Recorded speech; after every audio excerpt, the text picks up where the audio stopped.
Headlines नंतर आजची एक सगळ्यात मोठी बातमी पाहूयात। ऑपरेशन सिंदूर नंतर पहिल्यांदाच क्रिकेटच्या मैदानावर भारत आणि पाकिस्तान हे आमने सामने येणार आहेत।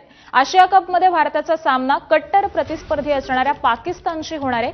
आज दुबईत भारत आणि पाकिस्तानमध्ये हाय व्होल्टेज असा क्रिकेट सामना रंगणार आहे। भारतात होणाऱ्या T20 विश्वचषकाच्या पार्श्वभूमीवर हा सामना अत्यंत महत्त्वाचा आहे। जम्मू काश्मीरमधील पहलगाम इथं झालेल्या दहशतवादी हल्ल्यात 26 पर्यटकांचा मृत्यू झाल्यानंतर दोन्ही देशांमधील संबंध हे अलीकडेच बिघडलेले आहेत। त्यामुळे या सामन्याची हजारो तिकीटं ही अजूनही विक्री विनाच उपलब्ध असल्याची माहिती आहे। दोन्ही संघांनी आतापर्यंत एक सामना जिंकल्यामुळे आजचा सामना कोण जिंकणार याकडे लक्ष लागलंय। दरम्यान भारतीय वेळेनुसार रात्री 8 वाजता सामन्याला सुरुवात होणार आहे।